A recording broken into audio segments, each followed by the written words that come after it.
Hi friends, ఈరోజు పప్పుచారు రుచికరంగా ఏ విధంగా చేసుకోవాలో చూపిస్తాను. 150 గ్రాముల కందిపప్పు తీసుకున్నానండి. అవి 2 సార్లు కడిగి క్లీన్ చేసుకోవాలి.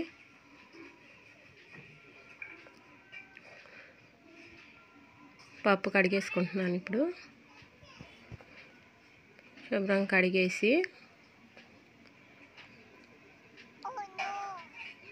చింతపండు అండి, పెద్ద లెమన్ సైజ్ అంత చింతపండు తీసుకున్నాను. చింతపండు నానబెట్టుకోవాలి. చింతపండు కూడా ఒకసారి నీళ్ళల్లో వేసి కడిగేసి నానబెట్టుకోండి. చూడండి ఫ్రెండ్స్, నేనైతే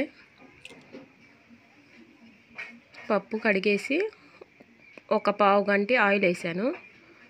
పప్పు ఇప్పుడు కుక్కర్లో పెట్టి ఉడికించుకుందాం. ఒక 4-5 విజిల్స్ వచ్చే వరకు ఉడికించుకోవాలి.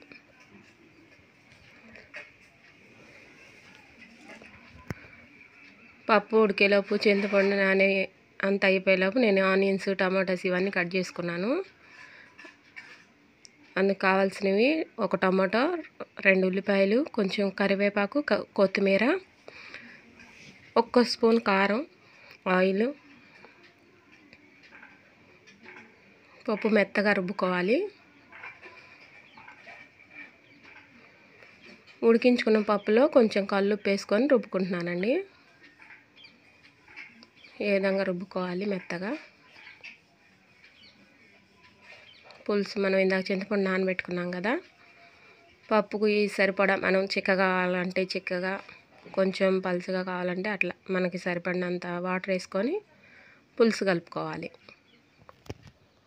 నేనైతే కొంచెం పలుచగానే చేశానండి. మరీ చిక్కగా కాదు, మరీ పలుచగా కాదు, మీడియంగా చేశాను.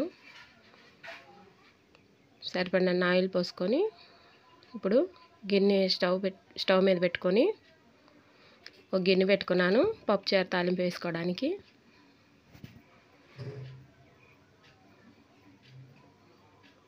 చూడండి ఫ్రెండ్స్, గిన్నె వేడయ్యాక కొంచెం వాటర్ ఉన్నాయి అడుగున, అవి పోయిందాక వేడవనివ్వాలి.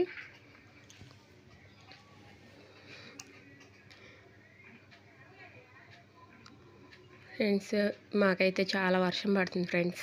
ఈ వర్షంలో వేడివేడిగా పప్పుచారు చేసుకొని ఒక ఆమ్లెట్ వేసుకుంటే బాగుంటుందండి. చాలా టేస్టీగా ఉంటుంది. ట్రై చేయండి ఫ్రెండ్స్. ఇప్పుడు గిన్నె అయితే వేడైపోయింది. ఆయిల్ వేసుకున్నాను. ఆయిల్ కొంచెం హీట్ అయ్యాక పోపు దినుసులు వేసుకోవాలి.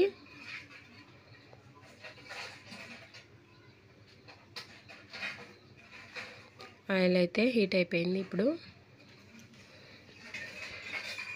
పప్పులో కొంచెం జీలకర్ర ఎక్కువ వేసుకోండి ఫ్రెండ్స్. పోపు దినుసులు, జీలకర్ర 2 కలిపి వేసేసాను. అవి కొంచెం చిటపటలాడిన తర్వాత ఆనియన్స్, పచ్చిమిర్చి అవి కూడా వేసుకొని వేయించుకుందాం.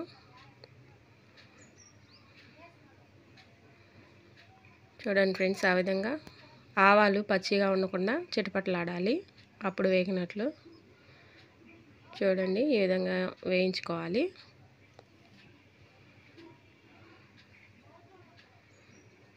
పోపు దినుసులు అయితే ఫ్రై అయిపోయినాయి. ఇప్పుడు పచ్చిమిర్చి, ఆనియన్స్ వేసుకున్నాను. అవి కూడా కొంచెం ఫ్రై అవ్వాలి.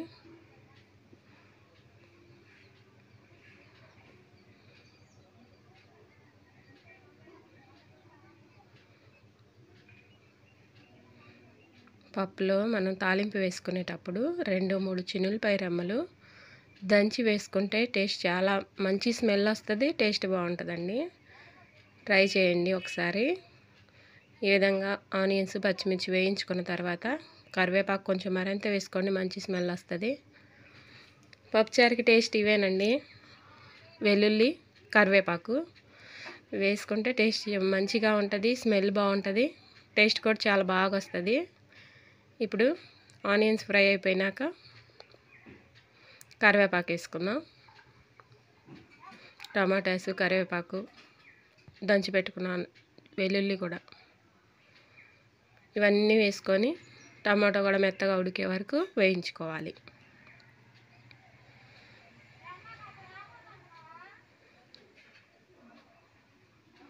చూడండి ఫ్రెండ్స్, స్టీల్ గిన్నె పెట్టుకున్నాను కదా, ఊరకనే అడుగుంటుంది, మధ్య మధ్యలో కలుపుతూ ఉండాలి.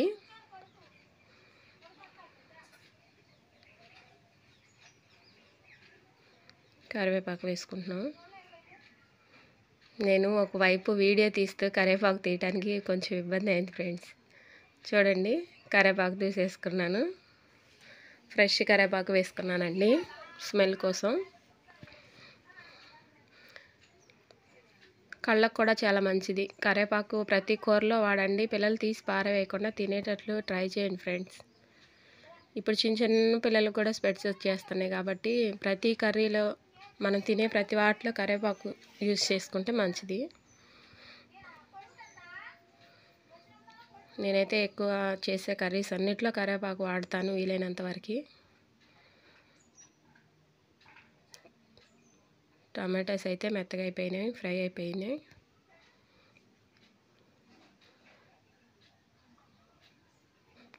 చిటికెడు పసుపు, 1 స్పూన్ కారం వేసుకోండి. పప్పులో కారం ఎక్కువ వేసుకుంటే టేస్ట్ ఉండదు ఫ్రెండ్స్, తక్కువ వేసుకోవాలి. చూడండి, కారం వేసుకొని ఒక 5 మినిట్స్ వేయించుకోవాలి.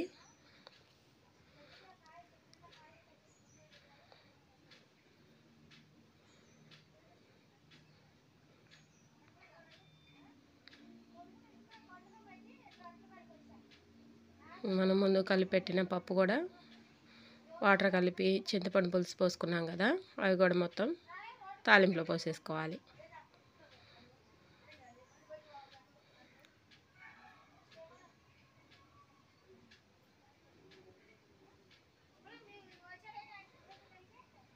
చూడండి ఫ్రెండ్స్, ఈ విధంగా ఉంటే పప్పుచారు సరిపోతుంది. మరీ చిక్కగా వద్దు, మరీ పలుచగా వద్దు. ఈ విధంగా వాటర్ కలుపుకుంటే చాలు. పప్పు అయితే ఇప్పుడు తెరలాలి ఫ్రెండ్స్. చూడండి, ఒక 10 నిమిషాల్లో తెరులుతుంది. ఈ విధంగా తెరులుతున్నప్పుడు కొంచెం కొత్తిమీర వేసుకోండి. అంతే ఫ్రెండ్స్, చాలా రుచిగా ఉండే పప్పుచారు అయితే రెడీ అయిపోయింది. పప్పుచారు కాంబినేషన్ ఫ్రెండ్స్, ఉప్పు చేప ఫ్రై కానీ ఎగ్ ఆమ్లెట్ కానీ వేసుకొని వేడి వేడి అన్నంలో తింటే టేస్టే వేరండి అసలు. ఒకసారి మీరు కూడా ట్రై చేయండి ఫ్రెండ్స్.